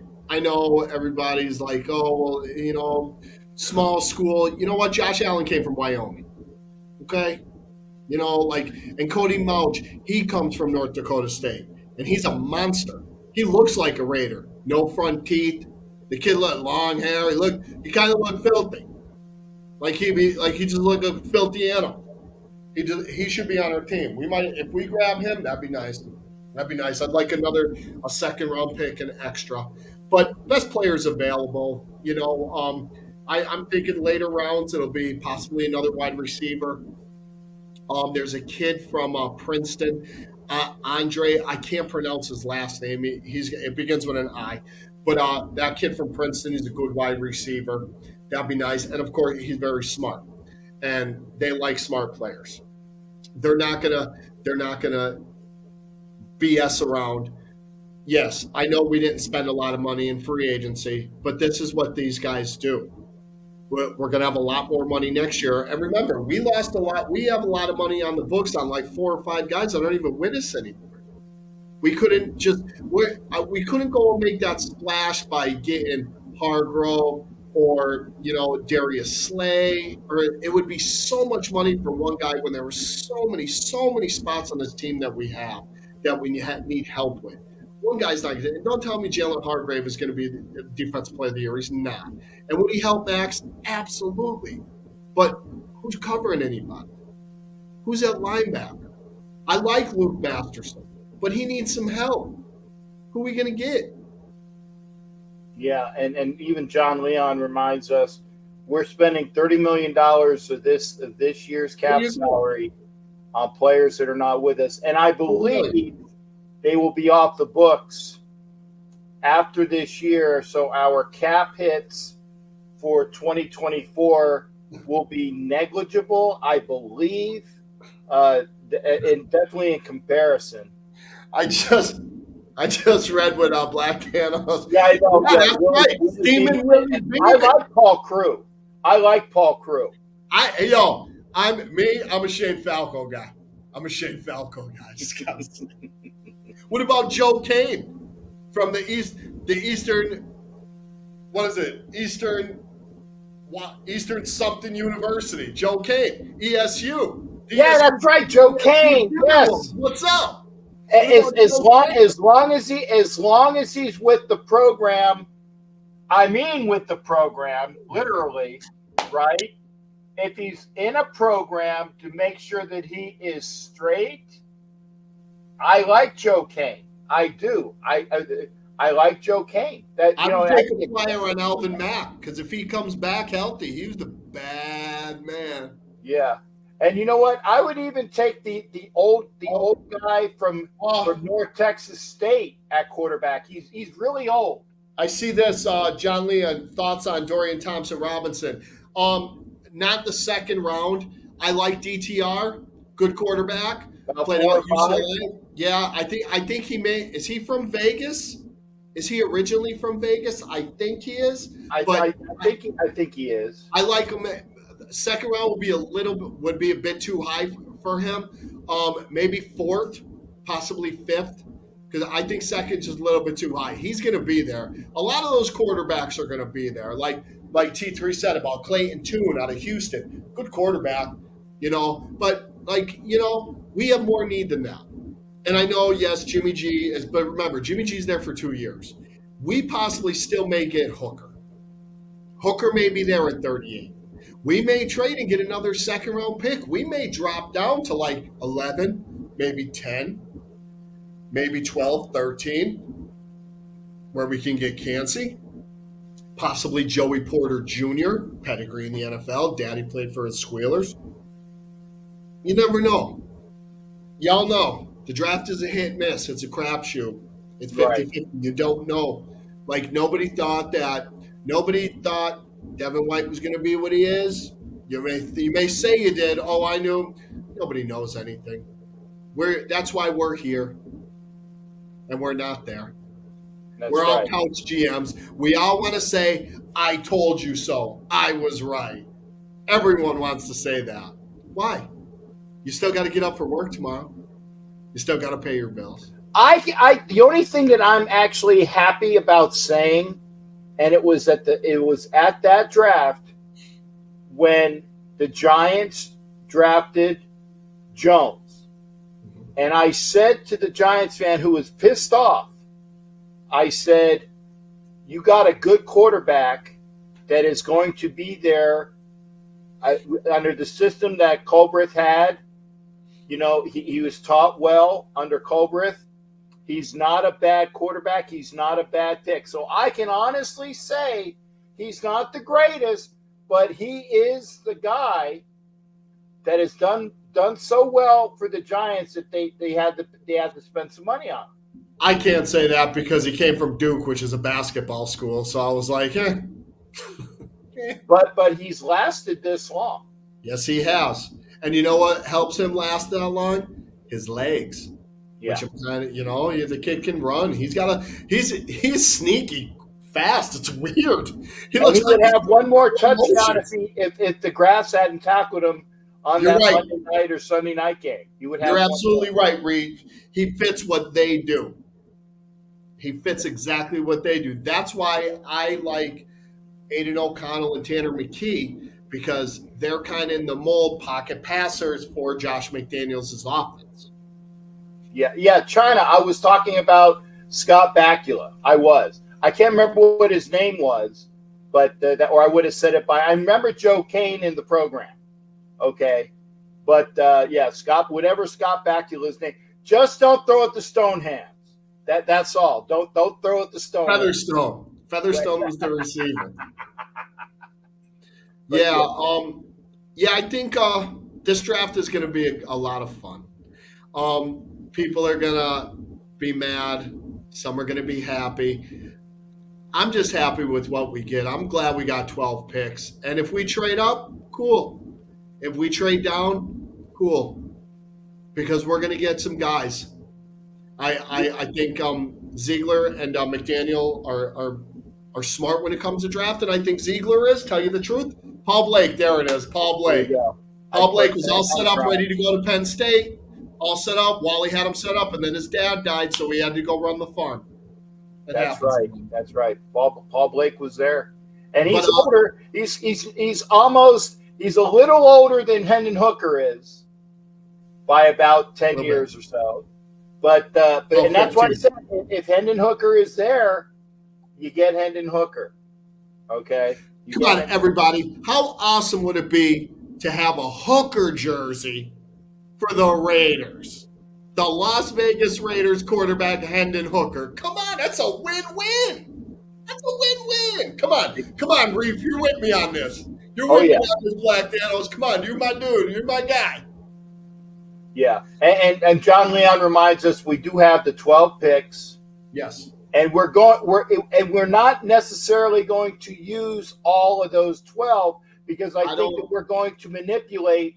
We're going to move up. We're going to move down using those picks. And by the way, that means that as we move up and move down, there'll be some picks on the other end for drafts next year using those picks. I don't think we're going to use all 12 picks, tell you the truth. No, I think we're going to use probably I think 9. 7. No, I think we're going to use 9. I think we're going to move. You think we're going to move up? Think so. I don't think so. I'm not saying that. I think we may move back into the first round. Well, that I can see. I can see us moving back into the first round for somebody that's there that they want really bad. Might be Hooker. It might be McKee. No, he won't be a first rounder. No way. I'm okay, or Jack Campbell maybe. Jack Campbell, possibly Drew Sanders, possibly Emmanuel Forbes. If Joey Porter Jr., I don't think he's going to get out of the top 16. No, I think Porter will be gone by 20. Yeah, I think he's going to be top 20, top 16. Maybe they see an offensive lineman. Maybe that Cody Mouch. You never know. That offensive tackle from North Dakota State without the teeth. Like I said, he looks like a Raider. He looks like a Raider. He looks like a throwback Raider. Ed says not Ed.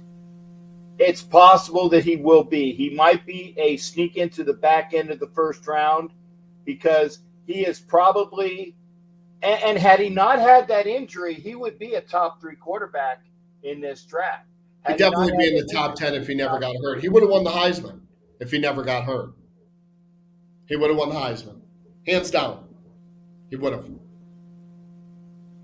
So don't necessarily think on that.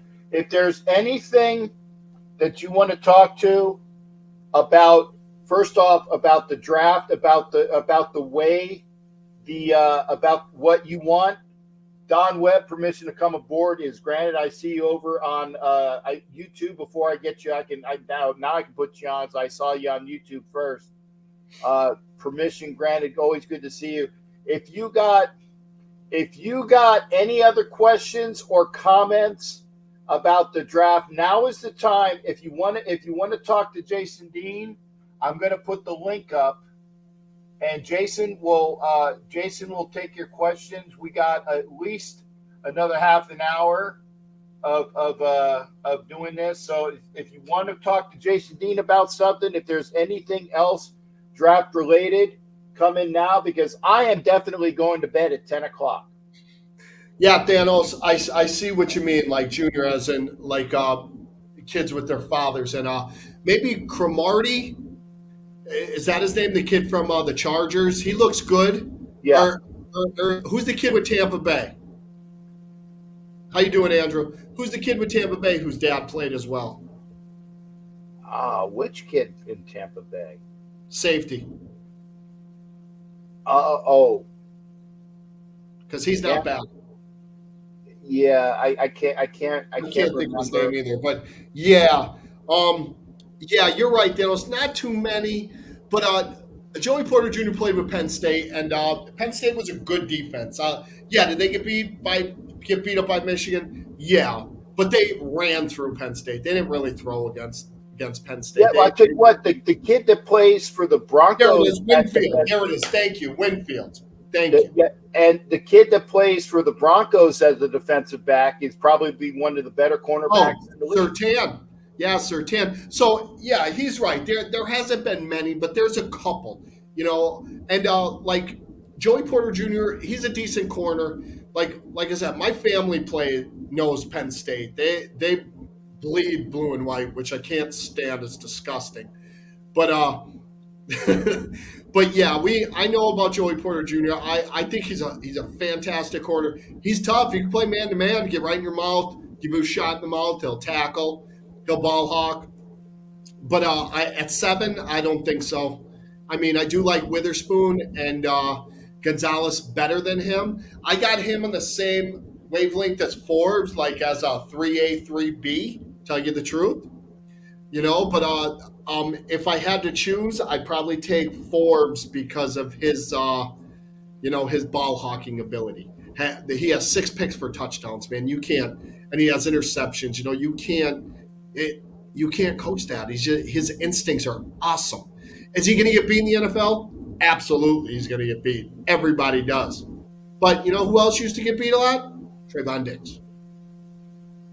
Okay, and I'm Jason. We are going to be joined by my favorite medical personnel. We got Doc Cabral in here. I'll put him between us, so it's like we can make sure that. What's up, Doc? Sandwich. Doc, how you doing? What's up, guys? Nothing much. Hey, guys. How's it going? No, hey, if you do get Hooker, I want a Las Vegas Hooker jersey, right? I'll take one. I will. Absolutely. Take one. I will send one to you, I promise. Jason Dean, if you do that, I'll give you a big kiss.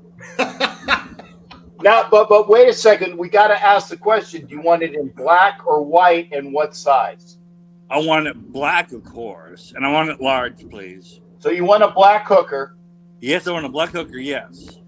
Okay, well, I'm telling the wife. I'm telling the wife. Okay, look, I'll give you. Let me give you my Raider red. Okay, hang on a second, honey. Captain, put up Thanos' comment. Hi. Hello, how you doing, honey? Fine, thank you. Awesome. Yeah. Was it wait, the jersey will be $9.99 per minute. I like that.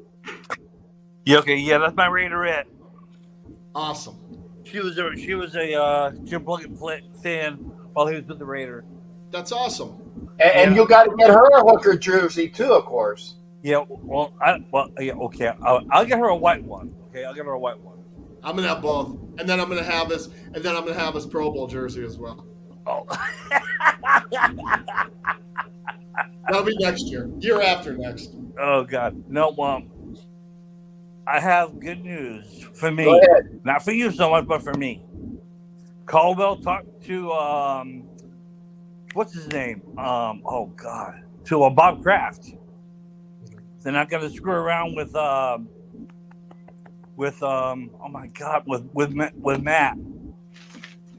They're not going to mess with me. They're going to keep him. Okay. So you're saying that Mac Jones is definitely going to be there? Oh, yes. Because I didn't want to hear about the Mac Jones to Vegas anymore. Nope. Hell no. Are you crazy? People must be, because I was like, you gotta be out of your mind. Oh, God, you guys are crazy. Me? I'd rather take Zappy. Oh, you don't want him to. He's all right. He's not all that, dude. That's okay. That means that we would have a terrible year, and I get Drake May. Oh, Jesus God. You know, the worst thing you could do is be a Giants fan, dude. That's the worst thing you could be right now. My mother, God rest her soul, she was a Giants fan. I used to tell her, what is wrong with you? I'm sorry. I didn't know you lost your mom. I apologize, man. Yeah, it's all good. No worries about that, man. She was a good lady. She all right. How long have you been in Texas now? About 3 years. Now, where are you at? I'm in Carrollton, right outside of Dallas. I got a friend of mine at Fort Worth. That's why. Okay. Yeah, I know. You're a retired Master Chief. Nice. And like I said, I just got through seeing Jason this weekend. Oh, really? Yeah, we had the TMBC, the Nation Booster Club down here, had their anniversary party. Wow. And, Captain was here. Hollywood was here. We had Raider Bear. We had Santiago from Arizona, Andy Cervantes from Arizona, Iron Man from Arizona. Yeah, we had a lot of people. Lachara was there from out west. Oh, it was awesome. Such a good time. And Raiderette Vampira Maritza from Pennsylvania. Yeah, she was really. Here. Yep, absolutely. Ooh. It was a lot of fun. Wow. Yeah, I'm hoping we get one day with the Patriots, but it's hard, man. I'm out in the middle of the desert over here in Yuma, Arizona. Lucky I'm in you. the Southwest. Yeah, exactly. Southwest. I've been here for Hey, over there's 4.5 Oso. years. I want to say Oso. Awesome job this weekend, man. I had so much fun. I really appreciate the invite. I liked it so much. And I hope we can do more during the year, man. Yeah, and You again, too, China. Sorry, China. You were there as well. trust me, I got pictures of China. They're clothed for all you, Okay. for all you people out there. Come on now, I got beautiful pictures of China that was wonderful. So in fact, I'm going to find them. I'm going to show how right. they are. Go ahead. Doc. She has Doc, clothes on. I don't want to hear anything what's going about on with it. your baseball team, Doc? Huh? What's going on with your baseball team? My baseball team. Oh Christ, man, they're having issues. The Sox. Yes, My Sox. your Yeah, my Sox. Sox is sucking a little bit this year, but the Bruins are doing great. Yeah. The Bruins. Yes. I gotta be honest. I mean, they scared me. I'm happy that because I'm a Knights fan. Really? Yes, I'm a Golden Knights fan. I'm There happy my boy there's the Stoner is beautiful back. China. We got Jackie Aces. Oh shit. There is the beautiful China in China's Dallas. cool, man. I She's told cool, you I man. got good pictures of her, and she's a gorgeous lady. So there you Tell go. her thank you. Yeah, she is. She got a huge heart too. Great person. Oh God, yeah, man. Oh, when I was having problems with my getting my wife taken care of, the Raider Nation really reached out hard, and I was grateful for that. I really am. I'm still grateful for that. Yeah. I'm gonna toot my own horn. Oh shit. I stayed on the bull for at least 2.5 minutes, and Oso has it on video. I think it's full of bull, but that's my prediction only. So I was on the bull. I was not thrown for at least 2 minutes. but did you throw up? That's the question. No, I didn't throw up. I don't. Hey, I don't go on the bull Jay. drunk. Oh, and by the way, Mr. Dean, I'm sorry, but I call him Jay. I call him by his name. I've known him since 1987. We go way, way back in the Philippines. Damn.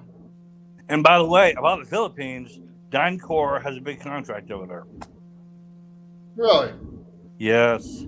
DynCorp has a big contract over there right now.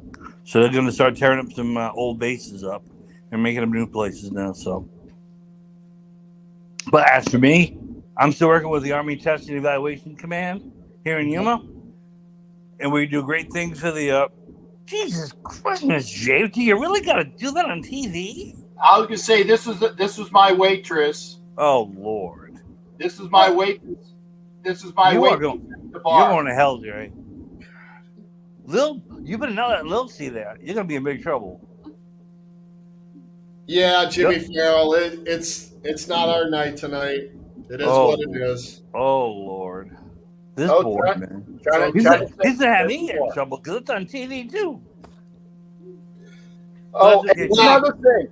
One other thing while I have her here. Better watch what you're showing, bro. I got you. No. This is a good one. We had the pleasure of having Max Crosby's mom in the house. They were fantastic. Max's parents were great. Max Crosby's mom in the house, and she is sporting the Vera and Brian. They were awesome. ESF coin. They were awesome. Max Crosby's mom with the ESF coin, and great lady. Max Crosby, the linebacker? No, defensive back. Mm-hmm. Really? They're from Texas. Yeah, they come out. Wow. Yeah, they're great people. Oh wow, that's cool, man. Right on. Yeah, they're good people. Doc, what do you think your team is going to do in the draft? Honestly, I think they're going to fall back. You think? I think they are. The reason why I say that is because they got two quarterbacks. No wide receiver? They don't like taking receivers in the front of the. See, I'm reminded of when TB12 got 199. Jackson Smith and Jigba.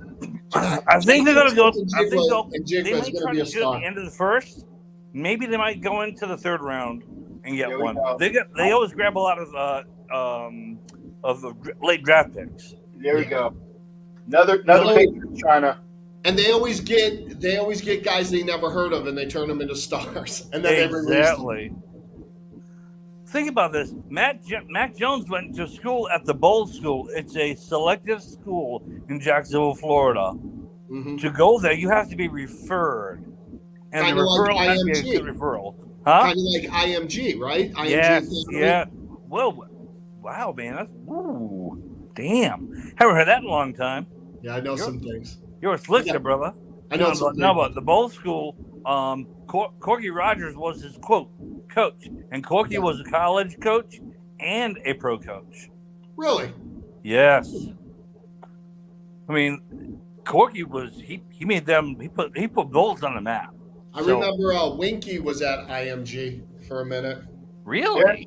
There is for Jimmy Farrell, as you can see, Raider Bear, Mama Bear, Wade, otherwise known as Deadpool, and myself. So the answer is yes. I was with Raider Bear and Mama Bear. My boy Deadpool. That's my dog. That's cool, man.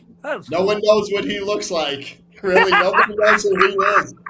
Not many people know who he is, Doc. Like, honestly, he can walk around and no one has any clue.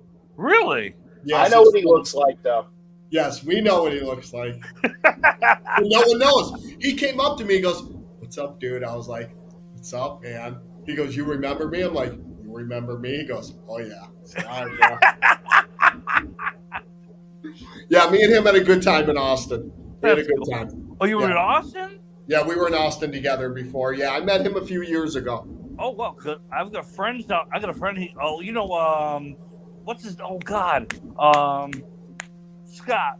Is it Scott? The one that was in the Philippines. Got on a ship with you? With me? No, with Jay. Cat. What? I ain't in no ship. The foreman that was from the Philippines with you on the ship. Which ship? The one that you were on when we were in San Diego. The corpsman that I had in San Diego, his name was Christensen. Yeah, he retired at Paul Christensen. He retired as singing chief in Austin. Okay. He went to IDC school. He came back. He was with a friend of mine, John Correa, who was from New York originally. We went to course school together, and John died working for the DEA. But he was he was recon corpsman who went to was the Sailor of the Year, made chief, went to PA school, being lieutenant, and passed away when he was a lieutenant. Okay, well, if you got Christensen phone number, address, I'll be more than happy to pop out. Hey, and if you want to come into the show, if you got any other questions about the draft or for Jason Dean, I put the link up again. It was fantastic hanging out with Raider Bear and Mama Bear, and I can't wait to hopefully do a show with them in the future. So hopefully you'll see a show with myself and Raider Bear hanging out together doing a show if all goes well. Doc, you don't think anything about what the Pats are going to be doing? They're not going to do anything in the first round up front. They'll probably be late first round, or in the beginning of the second round, middle second round. They're going to do all this stuff in the backside. Okay, well they're going to backdoor. They don't like doing stuff in the front. You're taking my material from me, Doc. Back door. Yeah, the back door, just like a Robert Kraft move. Hey, Doc. I would love to meet Robert Kraft. I really would. I'd have a ball with him. Hey, well, guys, take care, I'll Doc. let you go, guys. Have a good night. Be careful out there. God bless. We'll see you, Doc. God bless, guys. And blessings to your wife as well, Doc. Yes. Hey, honey. Jay said good night. Good night. All right, take care, guys. Good night, guys. All right, Doc. Good to hear from Doc. That's why I have great friends. So I said Doc and I have been known each other since 87. So it's been a while. If you got any other questions about the draft or where you think the Raiders might be going, that's a good question. Who do you think might be grabbing Max Dugan? I don't think it's going to be us, but I can see him as a Patriot. Nope. I think he's going undrafted. Okay, well, then that leads me to the second question. Who do you think would pick up Dugan along with the kid from Georgia who's undersized at quarterback? I think Stetson Bennett will get drafted before Dugan, tell you the truth. And I've seen a couple different mocks with maybe us taking Stetson Bennett. He is a winner. I don't care what his age is either. It would be deep, like 6th, 7th round, something like that. Yeah, I could see you taking a flyer in the 7th, but yeah, it kind of like the way that the Niners took the kid with Mr. Irrelevant last year. I can see Brock Purdy. Brock Purdy. Yeah. Okay, folks, you got any other questions or any other comments? You got about 10 minutes because I'm going to bed. Yes, it's getting to be that time, everybody. That's it. And Jason's going to bed too. Jason, and until we get somebody to pop in, you firmly believe that Josh is going to be there. I am not as 100% as you are. I firmly believe that Josh Jacobs is going to be with us all next year. Here's my reasoning. They like him a lot. Yeah. And I get why we're not paying him. Take the tag, because you're not going out and getting money anywhere else. What are you going to do? Sit?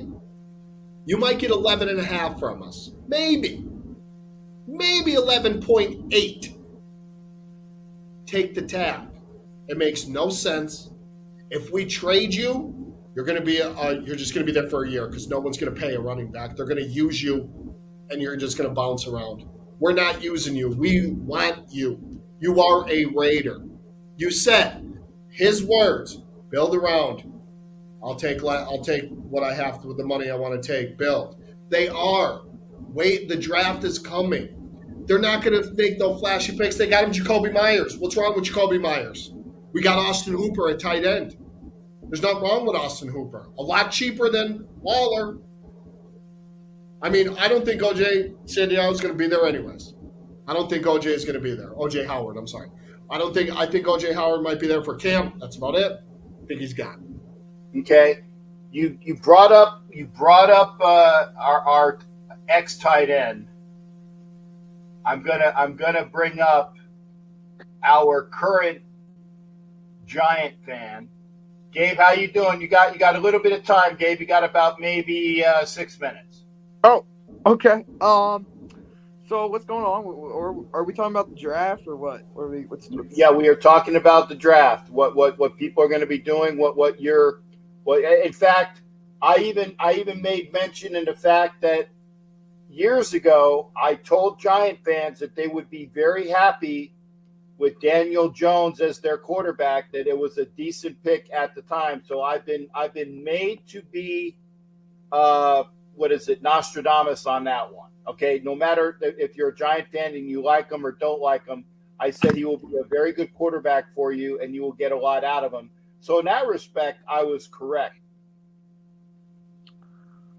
Yeah, that's fair. Yeah, I think if we could go back in time, I still don't think it should have been the pick at 6, but it is what it is, and we're happy right now. We're happy with it today. I don't think it changes the fact that it was still a bit of a reach at pick 6 overall. I don't think it changes that. But however, yes, we are happy today, and he did win us games this past year, and he is on the rise on the QB rankings. So yes, we are happy with the pick today, but Daniel did a good QB, but not $40 million good. Well, is Jalen Hurts? And I agree with that too. I do agree with that too. Is Jalen Hurts unfortunately what the market is?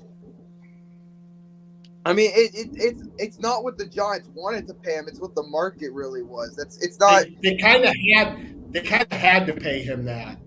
Right, and also it put us in a position where we could go out and get Darren Waller, Paris Campbell. It gave us that opportunity where the franchise tag would have basically left us with barely anything in cap space. So it was basically the Giants were basically forced to pay him so they didn't have to deal with cap hell again this offseason, and they could actually put a team around him, which Daniel Jones really hasn't ever had a team around him except Saquon Barkley, who's a running back. So it was pretty much and it also like made sense so the Giants could then tax Saquon, who the running back franchise tag is a lot more reasonable than the quarterback franchise tag. So it was kind of just the Giants had to do it. And initially he wanted like 47, 48 million. So I'm just glad we didn't give him that. So I think 40 million was a good middle ground. And I don't have any hate for the deal now. But again, that raises his expectation though. This year he has to play like a $40 million QB, or yes, he's going to get hate from the fan base. I mean, he has to live up to it. It's not like you get your money and you got to keep getting better in Dable's system. But what's the Raiders? What's going on with the Raiders? What's going on over there? You know what? Don't worry. No, Jason. Go back and watch the show game because I had an early start. Oh, I thought it started at 9. I had an early start at 8 o'clock because Thom T.3 works early, as does Jason Dean. So I started an hour early, and we got about 3 minutes left. Oh, all right. So go back. I'm not being an a-hole. I'm just saying. I will. I thought it started at 9. That's my bad. Yeah, no, normally it did, but I accommodated my guests tonight because they were the heart and soul of the show. Oh, yep. Valid. Yeah. Very valid. Very valid. But let's talk about the Giants. And I've said this before. Are the Giants going to do something special on draft night, or do you think that because you're talking about the wide receiver, I see the wide receiver going to a couple. The one that you were talking about, Zay Flowers, I see a couple different people grabbing him in a couple different mocks. What makes you think that the Giants are for sure going to get him? Well, I don't think it's for sure. Nothing's for sure when you're at pick 25. I mean, that's true. That's just reality. In my opinion, it's a possible opportunity, there's a chance of it. Now, I think there's also the chance of Jordan Addison falling to us at 25. Who I also I think honestly, if I'm being realistically, that's who the Giants I think like the most. So I think for sure that it could end up being Jordan Addison. Any one of the top receivers in this draft, if any of them are at 25, I think that's where the Giants will go. But if not, you can go corner. We need a cornerback. You can go corner. Deontay Banks out of Maryland. I like him. You got Kaylee Ringo out of Georgia. Now, what do you think, Joey Porter Jr.? I like him, but I think he's going to be a top 15 pick. I tell you the truth. I like Ringo possibly going to free safety in the NFL. Yeah, I've seen that. Honestly, I do. It would be interesting. I don't know what. I haven't done a lot of research on him, to be completely honest, because I just think it's a little too bit of a reach at 25. But we could trade back. I think there's a possibility we even trade back if there's not someone the Giants like there at 25. But yeah, I think if there's a receiver, one of the top, Jordan Addison, Quinn Johnson, Zay Flowers, one of the top ones sitting there, I think there's definitely a chance we grab one of those guys on draft night. But I think Jordan Addison would be there. Yeah, I think he might, but there's Baltimore ahead of us, which might draft a receiver. So don't see Barkley sign the tag. He should have gotten more. I think Baltimore is going to get Hopkins. Yeah, they might. He has a big cap number. Don't see. All right, Ed. He's going to sign the tag. Trust me. He's going to sign the tag. When it comes to July 17th, he's going to sign it. He wouldn't be working out with the team in Arizona for a month if he wasn't going to have intentions of not playing with them. So I don't have any concern now. If we get to July 18th and he didn't sign this tag and he's holding out, then we can talk about it then. But as of right now, this is standard operation for any franchise tag player, and all the franchise tag players are doing it. If you have a good agent, your agent will tell you should hold out until you really have to sign that tag. And we're far away from that date, so I'm not concerned at all about that. Now, if we hear that he's going to actually hold out the whole year, that's a different story. But we saw what happened to Le'Veon Bell when he held out. It did not go well for him. So I don't know why Saquon would do it. It just in the past, it has not gone well for players that have held out the whole season. So. That's true. Also, he's losing another year, and every year is valuable to a running back, especially the running back position. So especially him. Right, especially him. An injury, he already has the injury questions.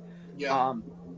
And also, he's requesting unreasonable money for. He was healthy. He's fully healthy for 2 out of the 5 seasons in the NFL. I mean, you cannot get a 15 million, 16 million contract like CMC if you're only healthy for 2 out of the 5 seasons that you are. Yeah, that's true. That's very true. It's just reality, and the Giants didn't want.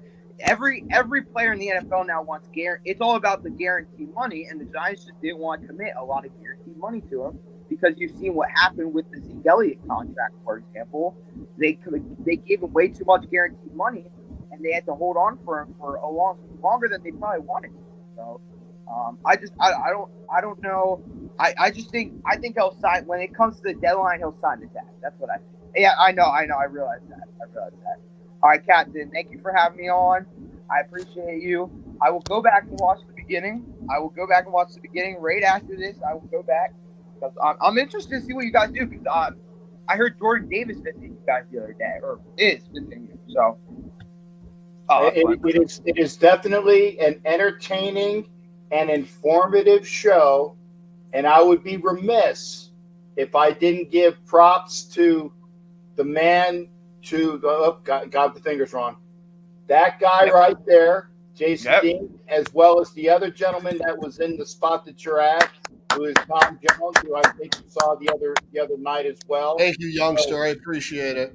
It's great stuff. And again, Gabe, thanks for coming in as well. Yeah, appreciate you guys. I'm sorry I came in at the end. I thought you guys were starting at 9, so I'm sorry about that. It's all good, buddy. No worries, man. See you guys. Appreciate you. See you, man. Like they say in the movie, the dude abides. Well, man. Take care. And no, it's good because I got some things to do anyway. So, and I'm recording this, so this is going to be on for Thursday and next Thursday. Just for things that so I know I have it in the can, and again I want to thank you and Thom for all the work that you did on that. Excellent work, excellent conjecture, good stuff. And I hope that the Raiders get it even half as good as what you guys had us getting. The quality of people, like I said, T3 has us reaching in for Hooker.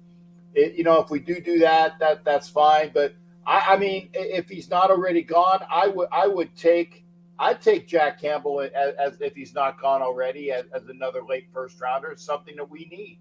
Yeah, in that second round pick, if Hooker's gone and Drew Sanders or Jack Campbell are there, that's gonna either one of them, I'd be super happy with. Yes, China, I did get your pictures. I don't know if you saw it, but I put your other picture up. And when China sends me pictures, they're clothed. So all you guys that are thinking bad things, no. Okay? Clothed pictures. Yes. Shame on you. Shame on you. Beautiful lady. And again, China, Maritza, La Chara, and all the rest of the folks that came out there. We had a fantastic time. Jason Dean for being out there in Demon King, Regalia, and all the folks that we had a great time. And Jason, again, thank you. We'll get together in Kansas City and get some good eats as well. Yes, absolutely, Cap. I got some stuff coming with me too. I got some swag for you. So. No, well, I never say no to swag. Absolutely, my friend. All I right. appreciate you calling me on here and to do this. This was awesome. Again, T3, fantastic. So much great knowledge he has. Please go listen to his audio, his podcast, man. It's fantastic. Him and Kevlar Prom Dress, they awesome. They are awesome. Okay. Take care, Jace. I got to kick myself off in a minute, too. We'll see everybody. Raider Nation, love yous. Demon King out. There you go. That's Jason Dean. He's out, and I am out in just a minute as well.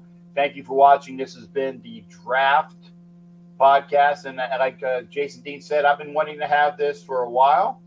We didn't get a chance to do it last year, but we did do it this year. I hope you enjoyed the content. If you can, share this up. Make comments after the show. We appreciate you. I'll be out there. I'll be doing a show on tomorrow, Wild Wild West. It'll be another draft show, probably a mock.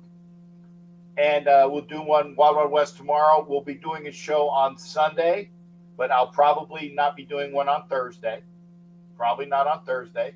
So this show right now will be done on Thursday as a repeat, as well as next Thursday when I'm on my way to Kansas City. I got to shut up, guys. Everybody, thanks again. Take care. We'll see you on the flip side. Raiders, baby. Yar!